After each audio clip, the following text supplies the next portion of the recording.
Gostaria de saudar a amada igreja e você que nos assiste via YouTube, com a graça e a paz do nosso Senhor e Salvador. Amém? Irmãos, é um prazer estar com vocês aqui novamente. Lembro eu que ano passado, nessa mesma época, eu estava aqui pregando, falando sobre Estevão. Gostaria de agradecer ao nosso pastor Zébio pela diaconia, pela oportunidade de estar aqui falando sobre a palavra de Deus. Lembro que sexta-feira nós, no estudo, nossa irmã Cida Barbosa, nossa diaconisa, falou sobre o Salmo 41, e eu mandei para ela até uma mensagem depois, porque quem participou daquele estudo sexta-feira foi muito edificado, eu fui muito edificado. Então não deixem de participar dos estudos, não deixem de participar das salas de orações, porque Deus tem falado muito nos nossos corações. A comunhão online é muito importante, irmãos. Eu lembro que eu falei sobre Estevão da última vez, no ano passado, e como segunda semana de novembro é o mês da diaconia batista, do diácono e da diaconisa, hoje eu gostaria de falar com vocês a respeito de Tiago, a epístola de Tiago. Então eu gostaria de convidar os irmãos para que pudessem estar abrindo as suas Bíblias ou seu smartphone, na epístola de Tiago, no capítulo 2, estará sendo projetado, irmãos, mas eu gostaria que os irmãos que estão com as suas Bíblias abertas, que vocês pudessem estar acompanhando conosco toda a exposição bíblica. Hoje que estarei fazendo a exposição, é um texto um pouco longo, mas eu serei breve em cada versículo. Primeira coisa que eu queria dizer em relação à fé e obras na ação social, que a ação social ela não pode ser separada da diaconia, porque diaconia é serviço, é servir. E uma das funções também do servente na casa de Deus, ou seja, do diácono, da diaconisa e de todos os irmãos é servir. E a ação social é algo que faz parte, tanto é que nós temos aqui hoje nossas bolsinhas que os irmãos têm contribuído para a ação social, tanto é que nós temos lá também o trabalho do Natal, a qual nossas crianças serão abençoadas. Irmão, e eu motivo vocês, antes da leitura, após o culto, na verdade, pegue lá um papelzinho, escolha, contribua. Isso é edificante, isso é abençoador demais para todos nós, abençoar a vida dos nossos irmãos. Antes, então, de entrar nesse texto da leitura qual está sendo projetado, queria deixar bem definido duas coisas muito importantes. A primeira delas é que as obras não salvam, ok? A fé, todo crente, na verdade, que produz obras, a qual nós vamos falar aqui, todo crente salvo genuinamente pela fé, mediante a fé, ele vai produzir obras. Não é que todos que fazem obras vão ser salvos pelas obras, é diferente. Por que eu digo isso antes de entrar no texto? Porque existem pessoas, religiões, que acham que pelo mérito da troca, de estar fazendo alguma coisa, essas pessoas vão estar sendo salvas. Não é assim que funciona a salvação. Salvação é dom de Deus, não é mérito humano. Então, visto que as obras não salvam e que todo crente produz obras, nós entraremos nesse texto, então, de Tiago, na Epístola 2. Vou fazer a leitura bíblica e nós vamos, então, fazer a exposição bíblica desse texto. Meus irmãos, não tenhais a fé de nosso Senhor Jesus Cristo, Senhor da glória, em acepção de pessoas. Porque se no vosso ajuntamento entrar algum homem com anel de ouro no dedo, com trajes preciosos, e entrar também algum pobre com sórdido traje, e atentardes para o que traz o traje precioso, e lhe disserdes, assenta tu aqui num lugar de honra, e disserdes ao pobre, tu, fica aí em pé, ou assenta embaixo do meu estrado. Porventura não fizeste distinção entre vós mesmos, e não vos fizeste juízes de maus pensamentos? Ouve, meus amados irmãos, porventura não escolheu Deus aos pobres deste mundo para ser ricos na fé e herdeiros do reino que prometeu aos que o amam? Mas vós desonraste o pobre. Porventura não vos oprimem os ricos e não vos arrastam os tribunais? Porventura não blasfemam ele o bom nome que sobre vós é invocado? Todavia, se cumprides conforme a Escritura, a lei real, amarás a teu próximo como a ti mesmo, bem fazeis. Mas se fazes acepção de pessoas, cometeis pecado, e sois redarguidos pela lei como transgressores. Porque qualquer que guardar toda a lei e tropeçar em um só ponto, tornou-se culpado de todos. Porque aquele que disse, não cometerás adultério, também disse, não matarás. Se tu, pois, não cometeres adultério, mas matares, estás feito transgressor da lei. Assim falai e assim procedei, como devendo ser julgado pela lei da liberdade. Porque o juízo será sem misericórdia sobre aquele que não fez misericórdia, e a misericórdia triunfa do juízo. Meus irmãos, que aproveita se alguém disser que tem fé e não tiver as obras? Porventura a fé pode salvá-lo? E se o irmão ou a irmã estiverem nus, e estiverem em falta de mantimento cotidiano, e algum de vós lhe disser, ide em paz, aquentai-vos e fartai-vos, e não lhes derdes as coisas necessárias para o corpo, que porventura virá daí? Que proveito virá daí? Assim também a fé, se não tiver as obras, é morta em si mesma. Mas dirá alguém, tu tens fé e eu tenho as obras, mostra-me a tua fé sem as tuas obras e eu te mostrarei a minha fé pelas minhas obras. Tu crês que há um só Deus? Faz bem. Também os demônios creem e estremecem. Mas, ó homem vão, queres tu saber que a fé sem as obras é morta? Porventura, o nosso pai Abraão não foi justificado pelas obras, quando ofereceu sobre o altar o seu filho Isaque?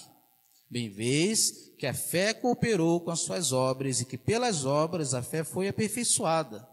E cumpriu-se a escritura que diz, e creu Abraão em Deus, e foi-lhe isso imputado como justiça, e foi chamado o amigo de Deus. Vede então que o homem é justificado pelas obras e não somente pela fé. E de igual modo, Raabe, a meretriz, não foi também justificada pelas obras, quando recolheu os emissários e os despediu por outro caminho? Porque assim como o corpo sem o espírito está morto, assim também a fé sem as obras está morta. Louvado seja o nome do Senhor. Senhor Deus, nós louvamos o nome do Senhor nesta hora. Senhor Deus, pedimos o teu auxílio do Espírito Santo. Que o Senhor possa estar anulando, Senhor Deus, toda carnalidade e que o teu Espírito venha ungir, Senhor Deus, a minha boca para que eu seja instrumento da tua obra.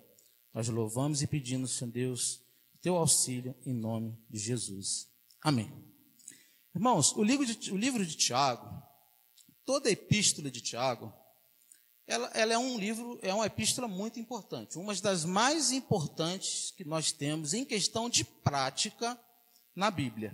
Porém, muitos estudiosos tiveram um problema com essa epístola.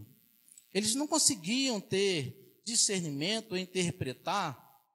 Inclusive, o Martinho Lutero também teve um problema quando ele foi traduzir a Bíblia na língua alemã, né? Ele teve muitos problemas, e a ponto de chamar que essa epístola era uma carta de palha, simplesmente uma carta de palha. Por quê?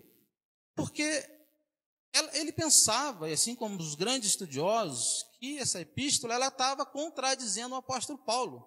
Porque o apóstolo Paulo ele vem falar da salvação, que a salvação é dom de Deus, e Tiago vem falar que existe obra. Então, criou-se o que a gente chama na teologia um antinômio. Parece ser uma contradição, mas não é uma contradição, elas se completam, e por isso nós vamos tratar. Tiago, então, não está contradizendo Paulo de forma alguma, absolutamente de forma alguma. O que ele quer dizer, Paulo, em relação à salvação? Paulo vai falar que a causa da salvação é a justificação pela fé, independente das obras. Já Tiago, ele vai falar o seguinte, ele fala que a evidência da salvação são as obras da fé. Paulo fala, então, que a causa da salvação é a justificação pela fé, e Tiago fala que a evidência, ou seja, de um salvo, é as obras. Ele está olhando para as evidências da fé salvadoras que são a obra. Aliás, Paulo tratou disso lá em Efésios 2, no versículo 8, 10, quando ele disse: porque pela graça sois salvos por meio da fé. Então, o meio é a fé, salvos pela graça de Cristo que nos salva. E isto não vem de vós, ou seja, não é meritórica, é um dom de Deus, por isso ela não se perde. Não vem das obras, olha só, parece uma contradição, mas não é uma contradição. Não vem das obras para que ninguém se glorie, porque somos feitura sua, criados em Cristo Jesus, para quê? Para as boas obras, as quais Deus preparou para que andássemos nela. Ou seja, dessa forma, a base da salvação é a graça. O instrumento da salvação é a fé. E a prova e o resultado da salvação são as obras. Então, ambas estão andando juntas. Calvino dizia que a salvação é só pela fé, mas a fé salvadora não vem só. Não é sozinha, não é apenas fé na fé. Ela se evidencia de forma pelas suas obras. A questão levantada por Paulo era: como a salvação é recebida? A resposta é clara: pela fé somente. E a pergunta de Tiago, qual era? Como então essa fé é verdadeira, ela pode ser reconhecida? E a resposta que Tiago vai dar é que pelas obras.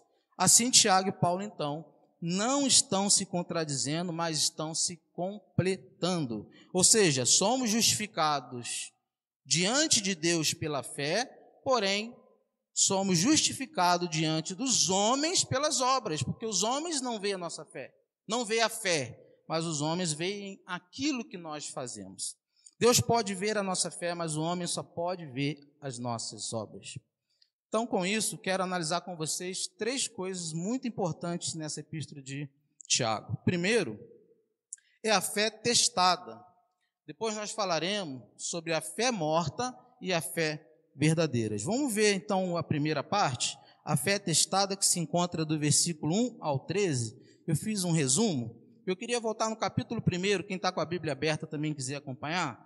Tiago, capítulo 1, ele vai dizer o seguinte, ele vai falar que nós nascemos da palavra, no versículo 18, ele fala que nós ouvimos a palavra, no capítulo 1, versículo 19, ele fala que nós acolhemos a palavra, capítulo 1, versículo 21, mas nós também devemos praticar a palavra, capítulo 1, versículo 23. Então, notem com isso, que você nasce da palavra, você ouve a palavra, você acolhe a palavra e você deve o quê? Praticar a palavra. Praticar.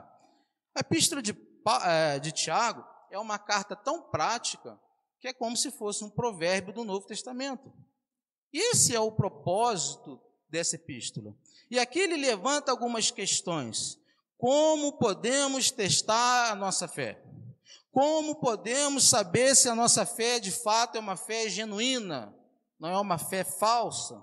E a resposta de Tiago é: nós podemos testar a nossa fé pela maneira como nós tratamos as pessoas.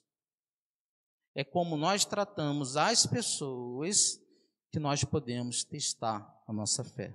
E o primeiro teste está aí, no verso 1 ao 4, quando ele vai falar sobre a divindade de Cristo. Meus irmãos, não tenhais a fé de nosso Senhor Jesus Cristo, Senhor da glória, em acepção de pessoas. Porque se no vosso ajuntamento, ou seja, aqui igreja, o ajuntamento é a igreja, entrar algum homem com um anel de ouro no dedo, com trajes preciosos, e entrar também algum pobre com sorte do traje, ou seja, sorte do traje, roupa suja, roupa velha, e atentardes para o que traz o traje precioso, e lhe disserte: assenta-te tu aqui num lugar de honra, e disserte ao pobre: tu fica aí em pé, ou assenta-te abaixo do meu estrado? Porventura não fizeste distinção entre vós mesmos, e não vos fizeste juízes de maus pensamentos? Olha o que Tiago vai falar. Ele está querendo dizer que nós não devemos, primeiro, fazer acepção de pessoas. Por quê? Porque acepção de pessoas é pecado. Ele vai usar o argumento do rico entrando na igreja e o pobre entrando na igreja. Então, os ricos costumavam ter o lugar de honra. Eu não lembro Já houve uma época qual tem muita igreja ainda que costuma colocar cadeiras no púlpito, no local mais elevado, que dá uma impressão muito estranha. Eu não gosto particularmente de cadeiras atrás do púlpito, porque parece que quem está pregando, quem está aqui atrás, está num lugar de honra, parece que ele é privilegiado, mas na verdade nós somos todos iguais. Não existe distinção, não existe diferença.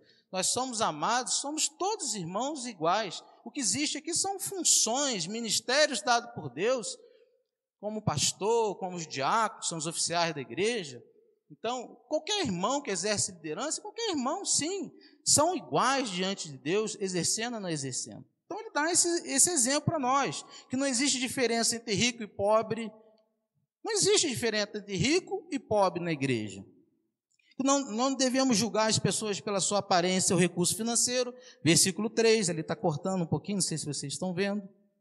Que não devemos dar honra, olha só, apenas aos ricos, e sim, de todos de forma igual. Não devemos dar honra apenas aos ricos, mas também aos pobres. Infelizmente, existem muitas instituições que estão colocando os ricos, os diplomas, aqueles que têm mais entendimento ou finança na frente do trabalho da igreja. Esquece que a igreja não é administrada por advogados, não são administradas por administradores, igreja é administrada por homens e mulheres cheios do Espírito Santo de Deus. Existem igrejas que ainda colocam os maiores dizimistas na frente do trabalho. É uma realidade. E ele vai combater isso falando a respeito da distinção ou da acepção, porque todos nós somos iguais. Não podemos ser juízes sobre outros, se tornando hipócritas, fazendo distinção entre irmãos, verso 4. Distinção. Eu gostaria de contar uma história que aconteceu comigo há uns anos atrás. Eu estava trabalhando, igual lá em cima o nosso irmão Diogo está trabalhando, onde tem uma visão privilegiada da igreja, e está vendo tudo que está acontecendo. E eu estava trabalhando e entrou uma moradora de rua. E essa moradora de rua, ela entra, senta num ladinho da igreja, e onde tinha bastante irmãos sentados. E eu fiquei observando aquilo, que os irmãos iam saindo devagarzinho de perto da irmã, ia para o outro lado, e aquela pessoa estava com cheiro realmente, com trajes, né, conforme está dizendo aqui. Morador de rua, às vezes, não tem lugar para dormir, não tem lugar para tomar banho, suas roupas têm um cheiro desagradável. E ela entra ali, mas com uma bíbliazinha, e nunca mais eu esqueci isso, irmão. Uma bíbliazinha pequenininha, ela entra, senta e observa que os irmãos tudo saindo de perto. E aquilo ali foi me incomodando. Eu lembrei desse texto aqui. Eu lembrei exatamente da epístola de Tiago, no capítulo 2. E o Espírito Santo, ele me mexeu no meu coração e falou assim: vai lá, senta com ela. E eu desci do meu trabalho, deixei meu trabalho, desci, sentei, não sei se minha esposa lembra disso, fui lá, sentei no lado daquela moradora, perguntei o nome dela, assistimos os cultos juntos, depois eu tive o prazer de conversar com ela, perguntei de onde ela era, ela não tinha lugar fixo, eu lembro que na época ela falou que estava em Paracambi, a última vez que ela vinha, mas que ela era serva do Senhor Jesus. O que estava acontecendo na vida dela, meus irmãos, por incrível que pareça, ela não entrava em qualquer igreja, porque tinha igreja que barrava ela na porta. Antes mesmo dela entrar no templo, ela era barrada, simplesmente pela sua aparência, simplesmente pelas suas roupas sujas. Mas aquela irmã, nós às vezes fazemos acepção de pessoas. Às vezes nós olhamos na rua para pessoas e achamos: é bandido, é traficante, é não sei o quê. Eu tive com uma pessoa passando na frente da Casas Bahia, e se tem uma coisa que me chama muito como um imã, é jovem e morador de rua. É eu passar na rua, essa semana foram 3, claro que tem muitos aí na rua. E me parou na frente ali da Casas Bahia, e estava chovendo. Ele falou assim: para aqui comigo. Eu parei um pouquinho com ele para conversar.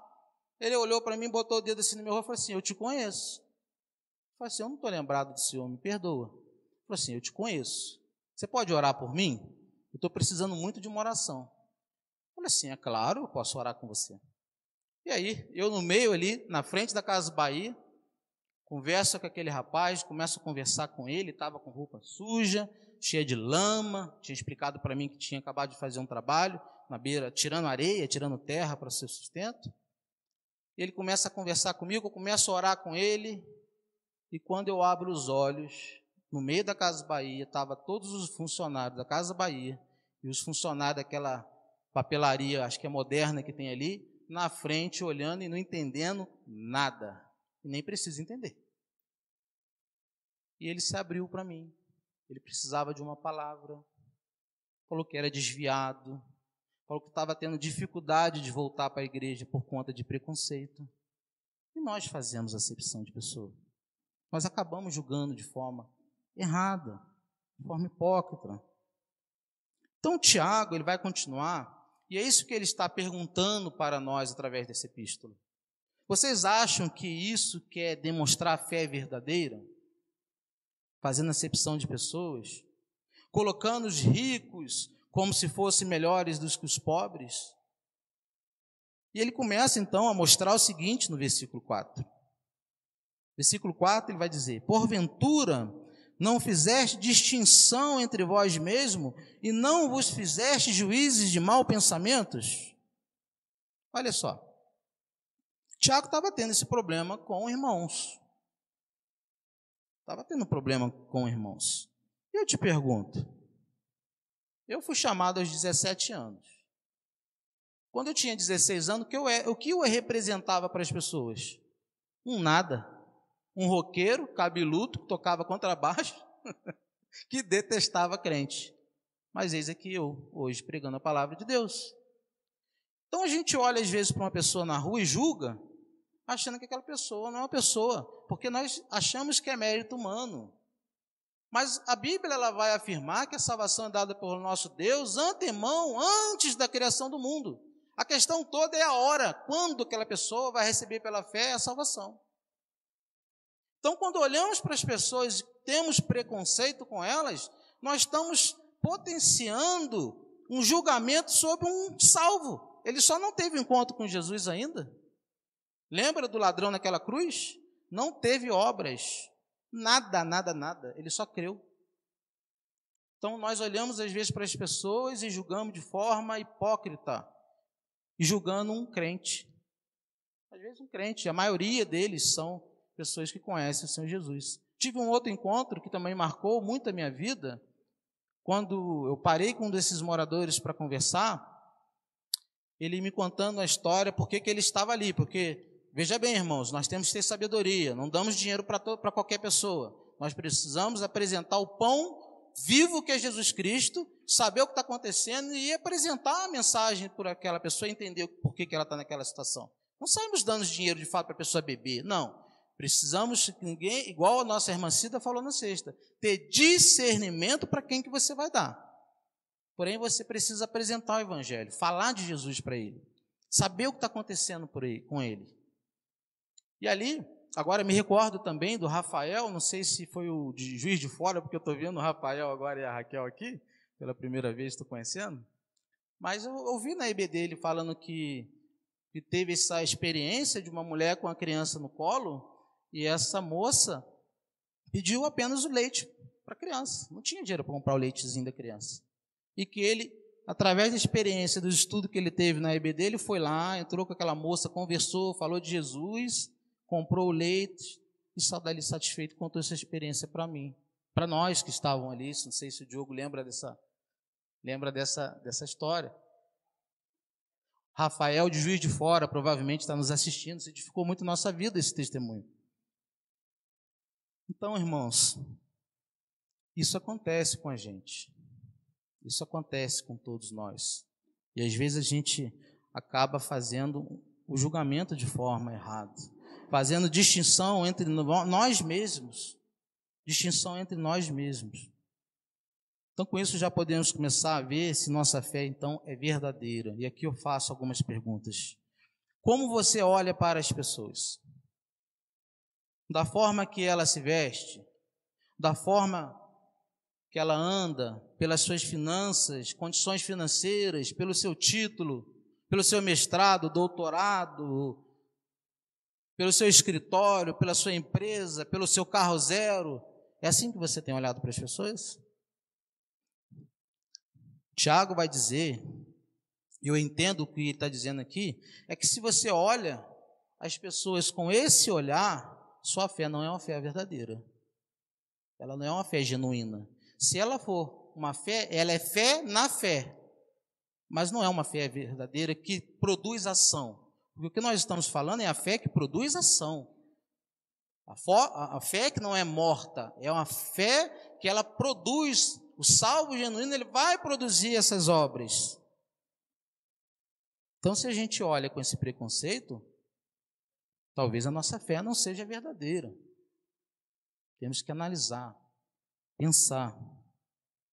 O segundo teste que Tiago vai dizer e vai trazer para nós, quando ele fala da graça de Deus, que está no versículo 5 ao versículo 7, ouve, meus amados irmãos, porventura não escolheu Deus aos pobres deste mundo para serem ricos na fé e herdeiros do reino que prometeu aos que o amam? Ele começa a falar então da soberana graça de Deus. E que critério Deus usa para escolher alguém para a salvação? Qual é o critério que Deus usa? Pela conta bancária? Pelos diplomas, como eu já mencionei? Pelas suas vestes? É claro que não. Tiago começa aqui então a desconstruir, ele vai começar a desconstruir essa ideia de acepção de pessoas, mostrando o seguinte: o critério de Deus não é esse. Deus chama os que não são para envergonhar os que são. 1 Coríntios capítulo 1, versículo 26 e 27. Deus é capaz de pegar o pobre, o desprezado, o rejeitado e fazê-lo assentar entre os reis, como foi a mensagem do pastor sobre 5 solas, quando ele falou de Mefibosete, da graça de Deus, de um homem que era totalmente, aos olhos humanos, reprovado, desprezado, porque tinha um problema nos seus pés, tinha caído ali da moça que transportava, da sua mãe, machucou os pezinhos, era um aleijado, vamos assim dizer. Mas Davi, o rei, descobriu que ele era neto do rei Saul, a qual Davi era amigo de Jonathan.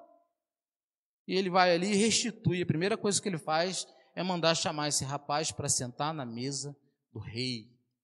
E aqui a figura desse rei é a própria figura de Deus, nosso Cristo.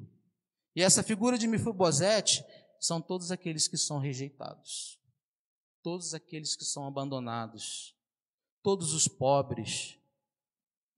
Mas ele assentou na mesa do rei.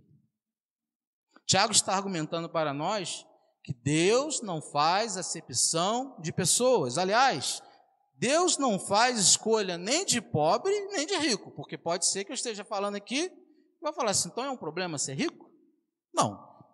Deus não faz escolha nem de pobre, nem de rico, porque Deus ama todos e todos para Deus têm o mesmo valor.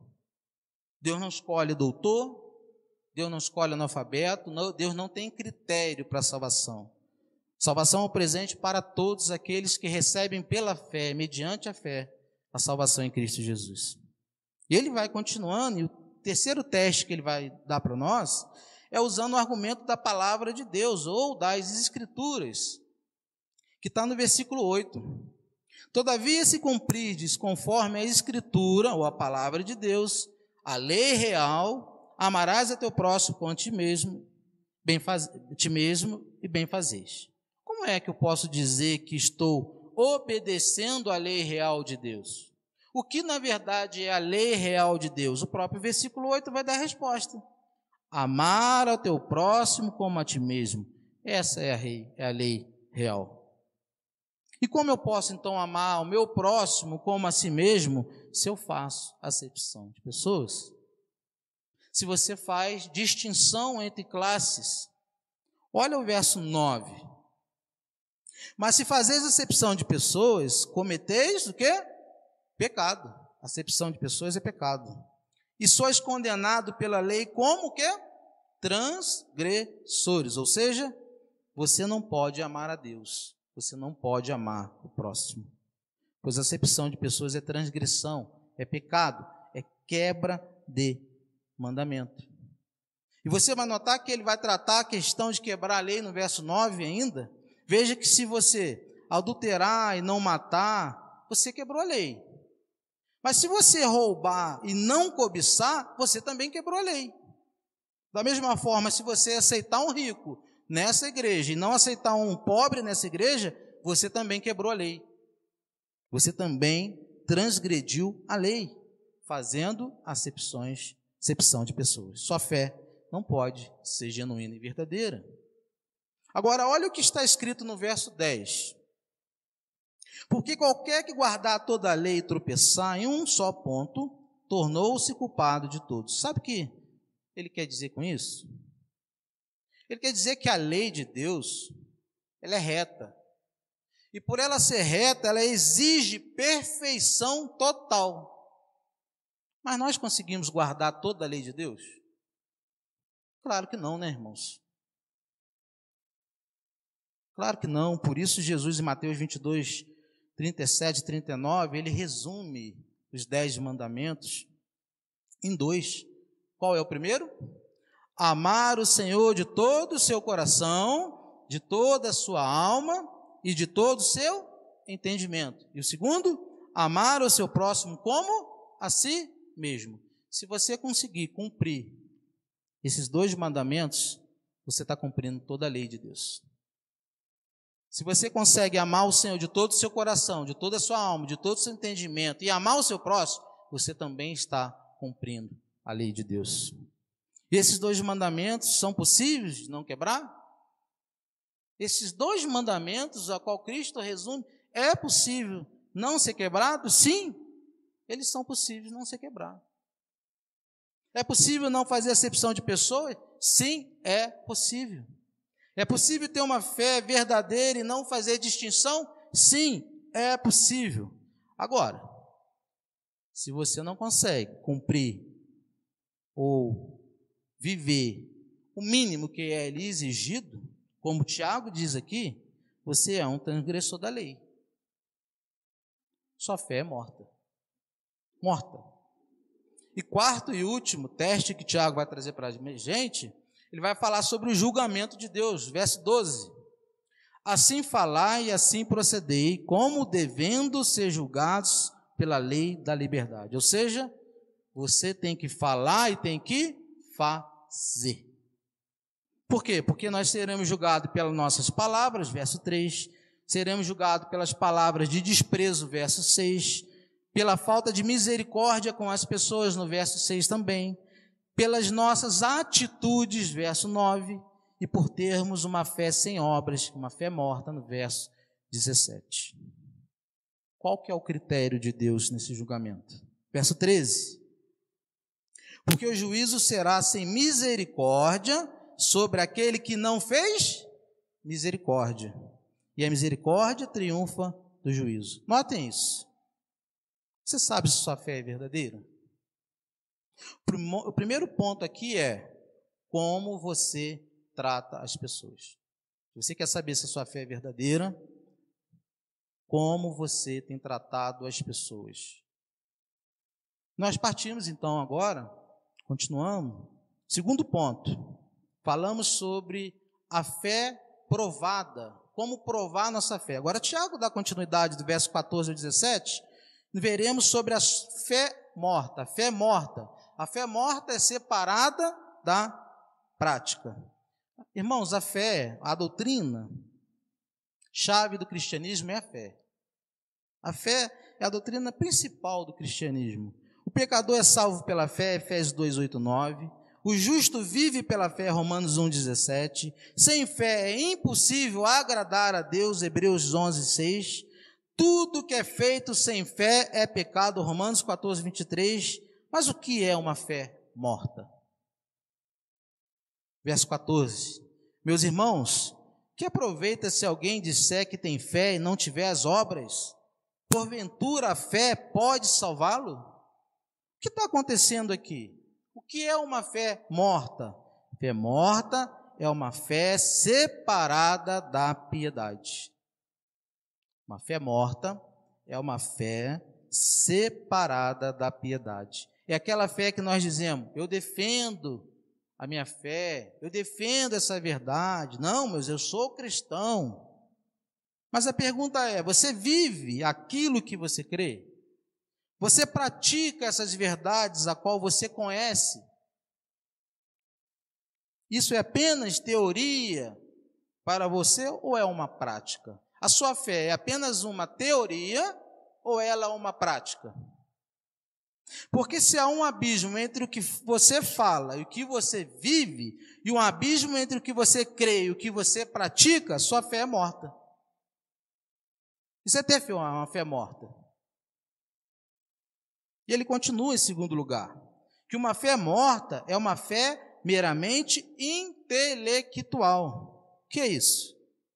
É quando você diz, eu sei que Deus existe, eu sei que Cristo morreu, ressuscitou, eu sei que Ele é o Filho de Deus, que Ele é 100% homem, 100% Deus, eu sei que Ele virá julgar essa humanidade, eu sei que Ele está à direita de Deus Pai, eu sei tudo sobre Cristo, tudo sobre Ele, eu creio em tudo isso.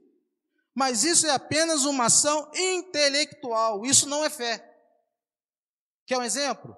Quem não sabe que Dom Pedro...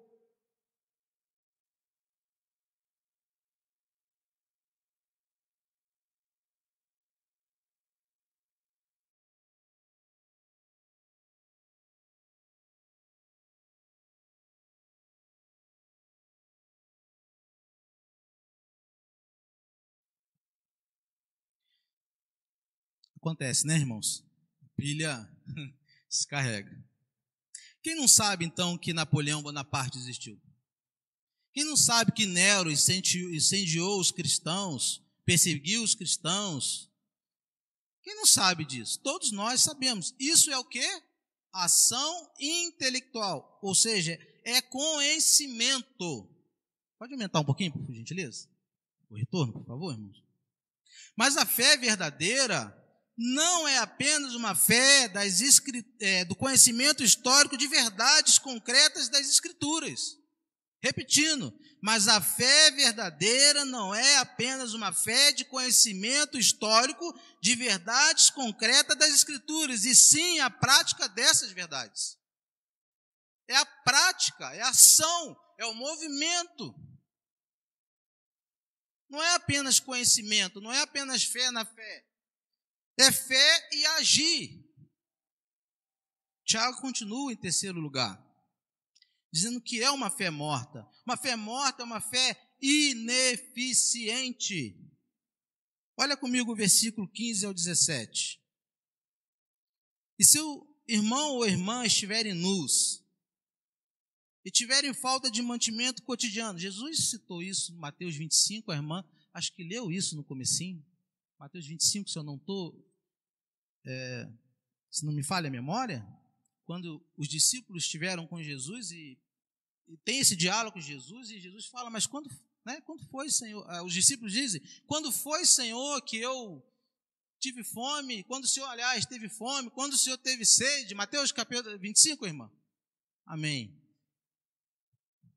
É a mesma coisa. Aí ele fala, quando fizeres para um dos meus pequeninos, estão fazendo para mim.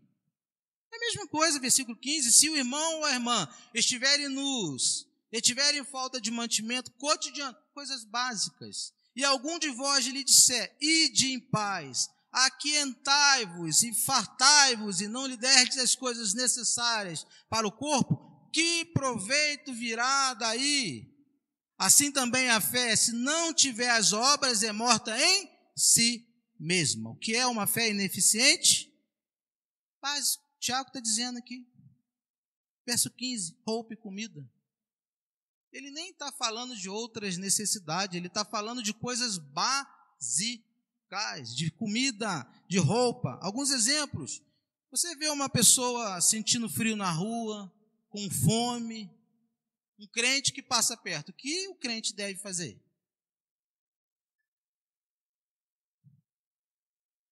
O que ele deve fazer? Um crente que não faz nada tem uma fé morta. Ou ele tem uma fé na sua própria fé.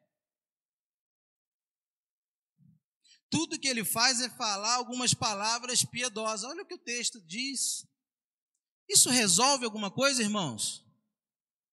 Ter palavras piedosas resolve o frio, resolve a fome, resolve o problema do irmão necessitado? Não resolve, palavras piedosas não resolvem. Falar para o irmão, Deus te abençoe, vai com Deus que Deus te abençoe, Deus vai suprir, resolve alguma coisa, irmãos? Às vezes eu não tenho dinheiro para dar, às vezes eu não tenho como suprir a necessidade daquela pessoa, mas uma palavra você pode dar de fato que mude a vida daquela pessoa. Não uma palavra jogada de qualquer forma, piedosa. Deus vai suprir, vá? Tá. Vai continuar com fome, vai continuar com frio. Às vezes tem um monte de roupa lá na nossa casa, velhinha, aí a gente dá para o trabalho na igreja, para doar. Mas nós não tiramos nosso bolso, nossa poupança, que está cheia, e compra um novo para dar para o irmão. A gente dá usado. A gente tem que dar o melhor, novo. Quem tem condições tem que dar o melhor. Porque palavras piedosas não resolvem o problema das necessidades. Por isso Tiago vai abordar, é uma carta muito prática. De prática, de fato. Repare comigo que Tiago está falando de coisas básicas, qual o próprio apóstolo Paulo vai falar lá em 1 Timóteo, no capítulo 6, versículo 8, tendo, porém, sustento e com que nos cobrimos, estejamos com isso contentes. Olha só, ele sustenta aqui a base de Tiago novamente. Ou seja, eu não posso expressar em Deus uma fé genuína se eu só nego ao próximo o básico. E é claro que Tiago também não está dizendo que se você der essas coisas você vai ser salvo. Não é isso que ele está dizendo. Ele está falando que quem é salvo genuinamente, que tem uma fé que tem ação, vai produzir boas obras. É diferente. Você não pode, então, dizer que está salvo se você não tem a fé salvadora produzindo obras. É isso que Tiago está dizendo. Essa fé sem obras é ineficiente. Ela está morta. Portanto, olhe comigo também o versículo 8, que é a fé que não produz obras, ela é uma fé inútil. Verso 20. Mas, ó homem vão, queres tu saber que a fé sem as obras é morta? Ou seja, ela é inútil, vale de nada, é inoperante, é apenas discurso. Mais do que isso, veja o verso 22. Tiago diz que a fé sem as obras está incompleta.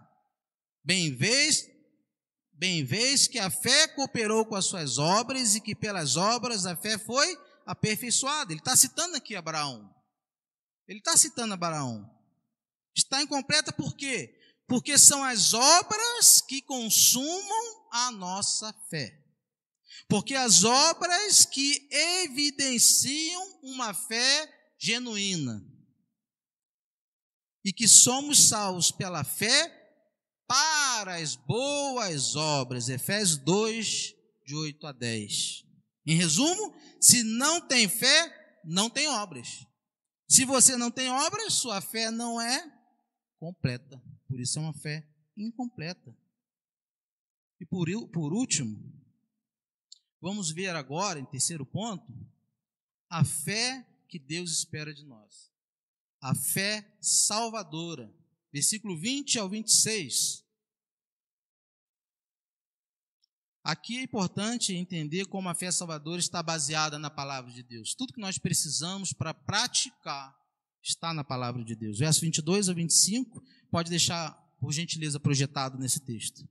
Bem vês que a fé cooperou com as suas obras e que pelas obras a fé foi aperfeiçoada. E cumpriu-se a escritura que diz, e creu Abraão em Deus, e foi-lhe isso imputado como justiça, e foi chamado amigo de Deus. Vedes então que o homem é justificado pelas obras e não somente pela fé. E de igual modo, Raabe, a meretriz, não foi também justificada pelas obras, quando recolheu os emissários e se despediu por outro caminho? Tiago faz questão de trabalhar essas duas questões. A fé é verdadeira, a fé é genuína, a fé é salvadora. Essa fé tem dois componentes básicos. O primeiro componente dela é eu creio, ou seja, é crer. Existe uma ação intelectual, uma confiança. E o que eu faço com essa confiança, com aquilo que eu creio? Eu pratico. Eu pratico aquilo que eu creio. Ele dá, então, dois exemplos. E o primeiro dele, no versículo 23, é o de Abraão, quando ele vai oferecer seu filho Isaque. Você vê nas Escrituras Abraão reclamando? Pedindo mais tempo para Deus. Olha só que Isaque era o filho da promessa. Deus ele exige, testando, aprovando a sua fé. Mas Deus já tinha dito para ele que ele ia ser pai de grandes nações, multidões. Mas nós não vemos Abraão reclamando, duvidando da promessa de Deus. Ele creu e agiu. Ele pegou o seu filho e subiu. Então ele creu. Abraão obedeceu. Essa fé sim é verdadeira. Essa fé de crer e agir é a fé verdadeira.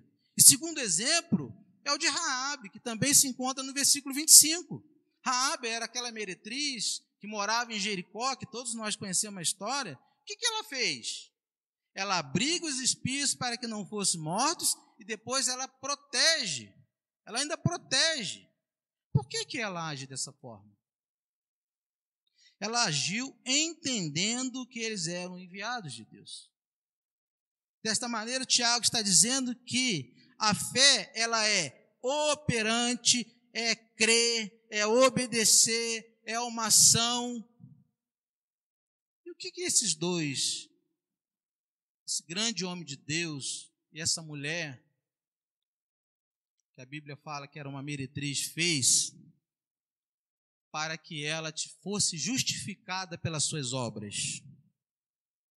Ambos creram e agiram. Ambos confiaram na palavra de Deus, crendo e agindo. Por isso foram justificados pelas suas obras. Portanto, a questão não é a fé, mas o objeto da fé. Não é a fé nas coisas, não é fé nos ídolos, nas finanças, não é nos ancestrais, não é na política, não é no governo, não é na confissão positiva, no determinismo. Eu creio, Deus me prometeu, tem que me dar. Isso não é fé. Mandar em Deus não é fé. E tem muita gente mandando em Deus nas orações. Tem muita gente que manda. Se eu prometeu, você tem que me dar. Isso não é fé. Não é fé nos nossos méritos. É fé em Deus e na sua palavra, apenas. E qual a relação entre as obras e a salvação? A salvação foi determinada por Deus antes da criação do mundo. E as obras? Elas foram esquecidas? Não. Porque somos criação de Deus, realizada em Cristo Jesus, para fazermos boas obras, as quais Deus preparou, olha, antemão para que nós a praticássemos. Efésios capítulo 2, versículo 10. Entanto, a salvação quanto às obras, elas antemão, antes da criação, antes da salvação, no projeto de Deus já era determinada. Ou será que nós somos só apenas destinados para a salvação? Se Ele que me criou para ser salvo, por que não faço boas obras? Fomos destinados por Deus em Cristo Jesus para fazer as boas obras, é o que a Escritura ensina. Pergunta, qual a tese de Tiago? A tese de Tiago é essa. Você quer saber se sua fé é verdadeira? Ela está demonstrando ser verdadeira pelas suas obras, pelo que você faz? O que você vive e pratica evidencia a sua fé? As suas obras comprovam que sua fé é de fato uma fé verdadeira? Já terminando, irmãos. Pode deixar projetado para mim em 2 Coríntios, capítulo 13, versículo 5, por gentileza? Você pode ler comigo? Gostaria que os irmãos lessem esse texto. Eu estarei lendo e gostaria que a igreja estivesse lendo após. Eu vou ler e os irmãos vão repetir. Estou usando aqui ao meio da revista atualizada. 2 Coríntios 3:5. Vou ler primeiro.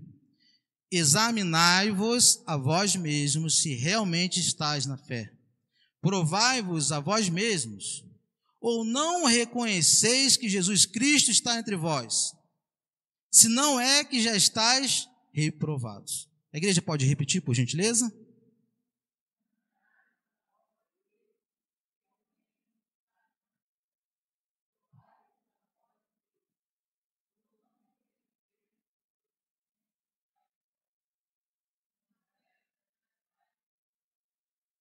Amém. Obrigado, irmãos. Irmãos, é muito mais fácil examinar a vida dos outros do que a nossa, não é verdade? É muito mais fácil ser juiz da vida do outro do que ser juiz da nossa própria vida. É muito mais fácil olhar para determinada pessoa e falar, esse aqui não é, aquele lá é, que nem nos últimos dias nós experimentamos aí uma trágica, felizmente uma moça, um dom magnífico que perdeu sua vida. Como que teve pessoas nas redes sociais bombardeando aquela mulher. Bombardeando. Nós julgamos as pessoas e esquecemos desse texto que nós devemos examinar. Examinai-vos a vós mesmos se realmente está na fé. Às vezes somos duros demais com outros e não examinamos a nós mesmos. Examinai-vos e provai-vos a vós mesmos, diz o texto. E eu tenho, terminando já, eu gostaria de terminar fazendo outras perguntas aos irmãos. Pode deixar projetado, por gentileza. Olhando para esse texto, você já se examinou e descobriu que falta boas obras na sua vida? Você já se examinou e descobriu que as obras não salvam, porém elas são frutos de uma fé genuína? Você já foi provado quando alguém chegou nu ou com fome, ou com qualquer outro tipo de necessidade cotidiana perto de você? Você já foi provado? E se sim, o que você fez? Qual foi a sua ação com essa pessoa? Será que nós fomos aprovados pelo nosso Deus ou fomos reprovados pelo nosso Deus? Nós possamos, irmãos, e eu aqui já estou terminando, colocar a nossa fé em prática. Nós possamos dar um passo além. Nós precisamos melhorar. Nós estamos vivendo um momento de extrema calamidade no Brasil. O mundo está passando por isso.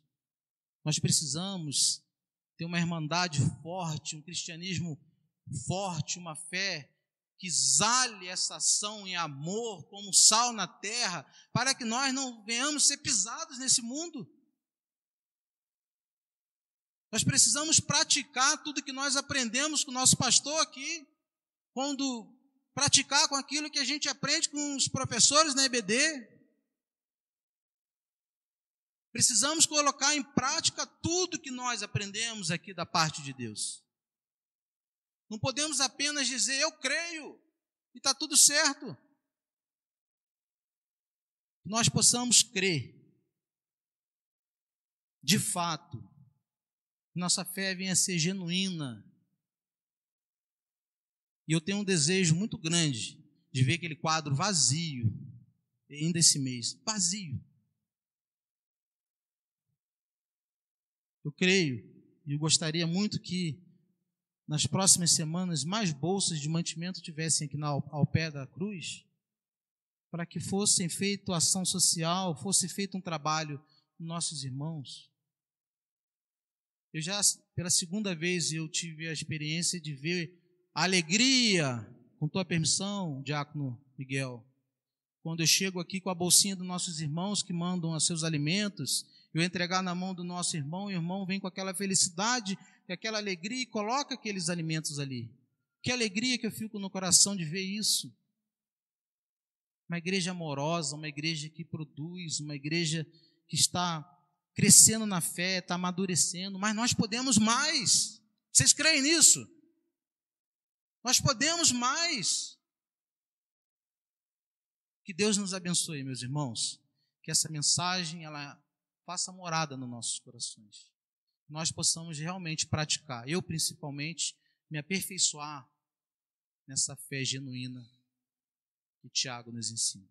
Para a honra e glória do nome do nosso Senhor.